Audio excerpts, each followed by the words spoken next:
Can you talk about the CHL defenseman this year or rant? Well, I won't rant because that's not necessary, I don't think. There are a lot of them, it seems, and there's definitely some that are probably going to go very, very high. I have them pretty decently segmented in terms of like tiers and what I see in them. And I've got how many here? 1, 2, 3, 4, 5, 6, 7, 8, 9, 10 ranked right now on my list.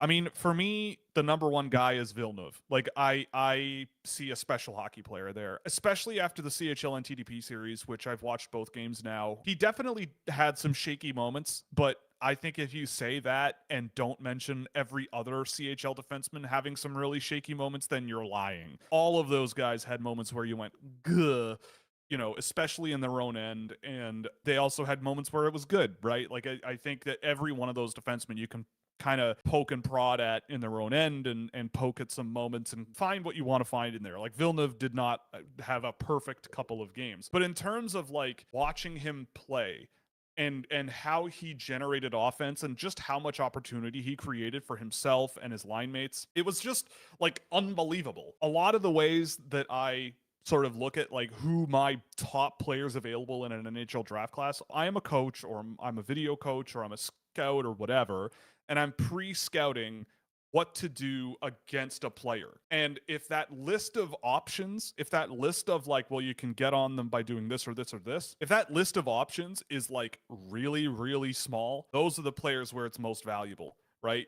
Like, if I can look at a defenseman and I go, I just send out a fast guy who can chip and chase past them. I know their pivots aren't very good. They're not very explosive. They could win that race, especially if maybe they're not the hardest defending player in terms of physical play along the boards. I know, like, if you try to skate through them, you might lose. But if you find ways around them. Or forwards, right? Like, if I go, well, I know this guy's not going to be inside driven, so I can use my wingers to press them to the outside, or use my center to block passing lanes inside, and I know that it'll sort of negate. Anyway, you kind of get what I'm saying. And when I look at a guy like Villeneuve, I see a guy who I go, the only thing I can think of with Villeneuve is if he screws up defensively, which I think is happening less and less, and if he's caught in the offensive zone pushing for offense and is not covered for it, and another player on the line shoots the puck when they shouldn't, it goes off a shin pad and you've got a 3-on-1 going the other way or a 2-on-1 going the other way.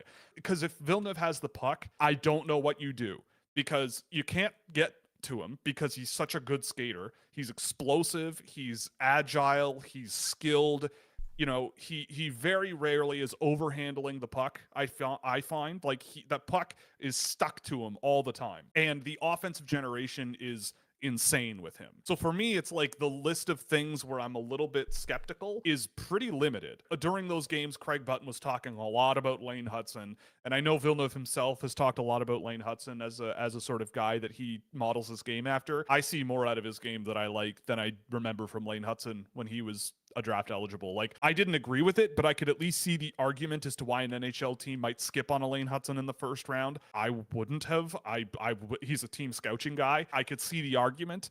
And with Villeneuve, I do not see the same argument at all with that there was with Hudson. I think with Villeneuve, like, there's like a hybrid, and this might sound crazy, but like after that CHL and TDP series where he's playing with the best of the best in Canada, playing against the best of the best in the US, just the way that he creates offense, how he works in the offensive zone, the give and goes, the pinching in the offensive zone, like I see a guy like a hybrid of Makar and Hudson there. Like, the ability to shake off defenders while doing it, while skating and exploding out of those skilled moves and pushing into the offensive zone and protecting the puck super, super well. I don't think he's quite the same level of shooter that a Cale Makar is at all. I mean, in terms of a playmaker, as a guy who can skate with the best of them, I think there's a ton there with Villeneuve, and he moved up my list after that series. It was like, okay, we took him out of the queue, we put him in a situation where, he's going to be a target, and I think he was arguably the best defenseman on the ice, relatively, probably one of the best players on the ice for both teams consistently. I was certainly noting him more than everyone else. Beyond that, Chase Reed is in there. I have Chase Reed below Villeneuve, but I thought Chase Reed looked pretty good in that game, or those two games. Definitely some shaky moments in his own end, especially on the rush, and relinquishes some space a little too much, and just allows some pressure through him. Like, he's not the most fierce defensive player, but he's not bad.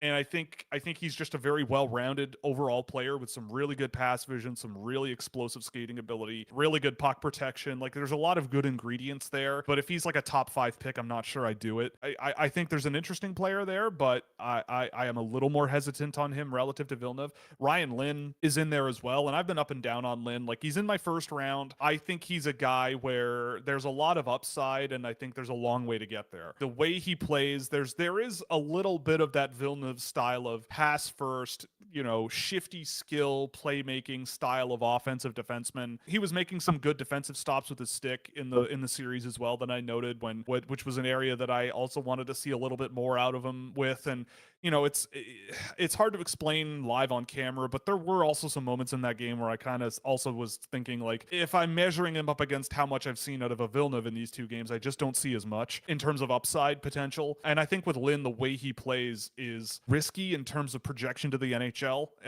I think there's going to need to be some fundamentals improvements over the next few years. Not saying that's impossible, but the checklist is a little longer for him. Carls and Rudolph and Liskey. Breck Liskey, I really, really have liked. The game we did of Noah Kozik, it was bad. Swift Current got absolutely shellacked. But Breck Liskey was a guy I noted in that game as an opponent like 3 or 4 times, and I wasn't tracking him. So that's like a really interesting thing to note, where it's like, okay, the player on the other team that is not on the ice every shift with this player that I am tracking, and I'm noticing them a lot more than the one I am, that's kind of notable. And with him, it's like the skating ability, the defensive positioning. There's a good level of skill there as well. Like he's a very intriguing player that I think has just grown on me over the course of the year that I did not expect. That said, though, I still have Carls and Rudolph higher.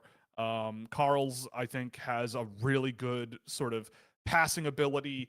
If he senses a loose puck in the neutral zone, he can really explode into the offensive zone and attack the offensive zone really well. Daxon Rudolph, I have him ranked now after that series. I can't get it out of my head since we talked about it in office hours a few days ago or a couple weeks ago. But like Daxon Rudolph is a trampoline on ice. He is often in the right spots. If the puck hits his stick, it's very rarely on it for very long.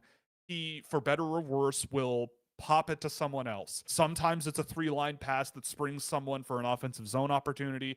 Sometimes it's rimmed around the back of the net to nobody but the opponent. It's kind of a live and you die by the sort of hockey sense that he has. I know I've seen him carry the puck decently well and have some skill here and there, and he's got a decent shot from the point, but I don't see what a lot of people see there. And I feel like with the player that of the type that he is, it's just not something I'm super interested in. Like he's very inactive and passive, and it's surprising to me that people are like sort of making excuses for it, where it's like, oh, he's just poised, he's in the right spots, he'll figure it out because yada yada yada. And I'm going, okay, fair enough, but like it doesn't pass my barometer really for in terms of like I'm using a top 20 pick on a defenseman, because I found Rudolph in the NTDP games, like if you challenge him and if you attack him directly, that's when things get a lot easier for you and a lot more difficult for him.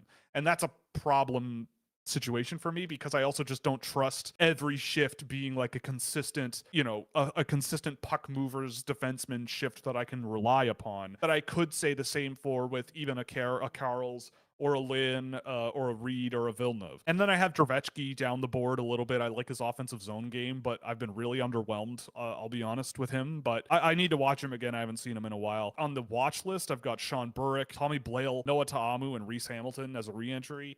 Burek, I just think, is an interesting long-term bet. Like, he's really big and really skates well.